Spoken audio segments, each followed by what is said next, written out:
Sister Evelyn currently serves on the leadership team of the Daughters of Wisdom. She has served and does serve on the core committee of Fire in Our Hearts, a sponsored ministry of the United States province of the Daughters of Wisdom, which engages sisters and associates of wisdom in spreading the spiritual legacy of St. Louis Marie de Montfort and Blessed Marie Louise Trichet. As a member of an international congregation of women religious, Sister Evelyn has served in education, formation, and leadership here in the United States and has given formation sessions for members of her congregation in Rome, Italy, in Malawi, and in Papua New Guinea. It's my pleasure to introduce you, Evelyn, this morning. Thank you, Anne. And good morning, everyone. So good to see your faces on this cold morning. The focus for this morning is the power of goodness. Never doubt that what you do influences change. Never doubt that what you do influences change. These definitive words of Pope Francis clearly belie the familiar adage, seeing is believing. I find it easy to doubt the power of goodness when we see the monumental acts of evil all around us. War, shootings, environmental destruction, ongoing effects of the pandemic, and the insidious impact of racism.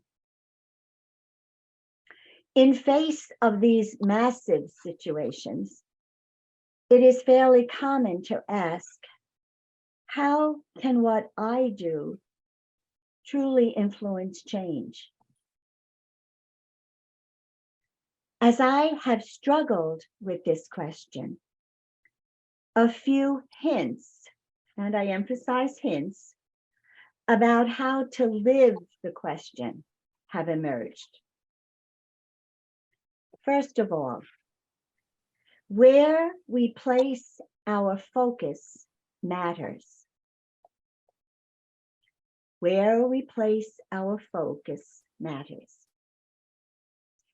Without in any way denying the horrible, we can pay attention to the good and search for ways to reinforce it. I invite us to explore that paying attention in our conversations, in our contacts, and in our contemplation. Paying attention in our conversations. I am reminded of a conversation I had many years ago with my then 5-year-old niece. As she watched me using hairspray, she asked, "Aunt Evie, is that the kind that is good for the earth?" I have never forgotten her concern, and over the years, I have come to recognize more and more the significance of her query. The simple question posed by an innocent child has reverberated in many choices I have made in my life. Then, just last month, during our Discover Wisdom conversation, several of you shared examples of the good that you are doing now to care for the needy and for the earth by attending to where you invest your money, what chemicals you put into the soil on your property, to what products you purchase and those you don't. I suspect that those of us who participated in that conversation have become more aware of additional ways to care for our common home. Actions for good beget actions for good. Paying attention in our contacts. Several years ago, Sister Rosemary Greco, then director of Wisdom House Retreat and Conference Center in Litchfield, took the initiative of installing solar panels on the roof of the barn.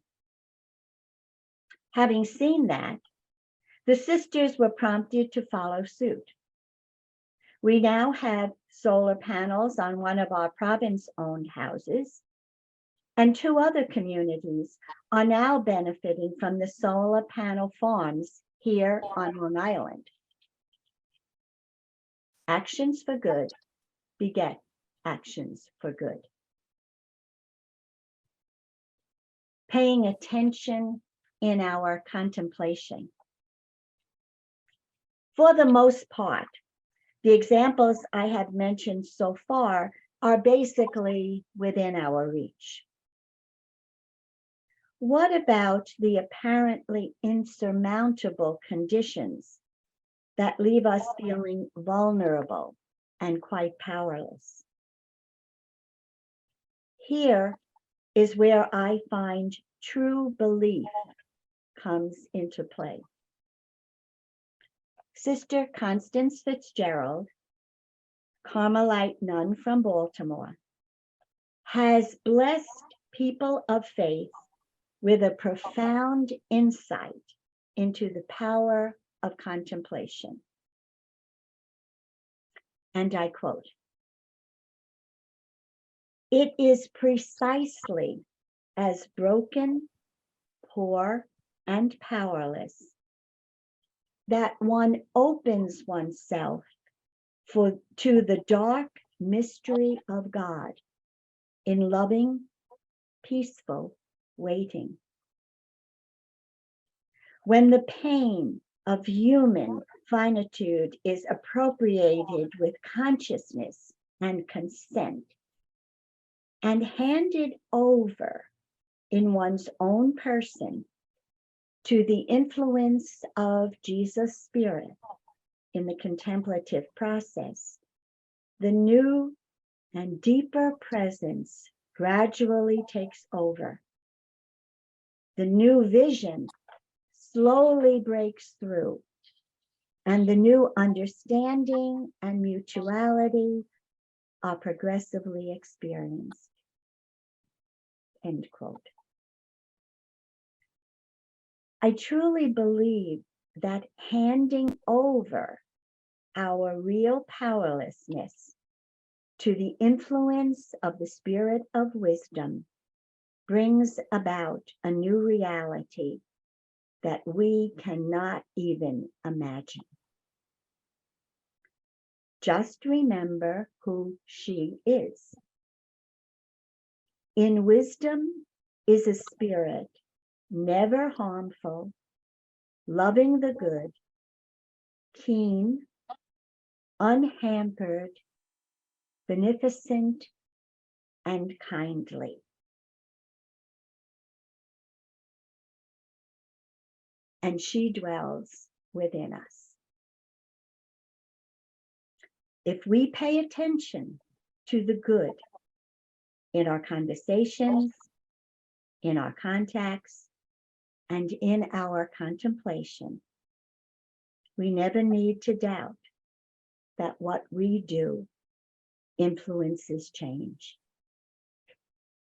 Good does indeed beget good.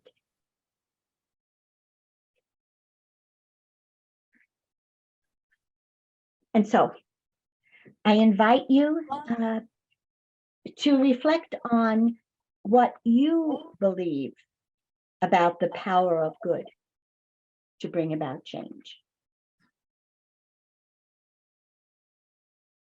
So we'll take just a few moments, Anne, of quiet, reflection, and then if you wish to share on that question, your belief about the power of good or whatever else the spirit of wisdom is evoking in you. Please do so.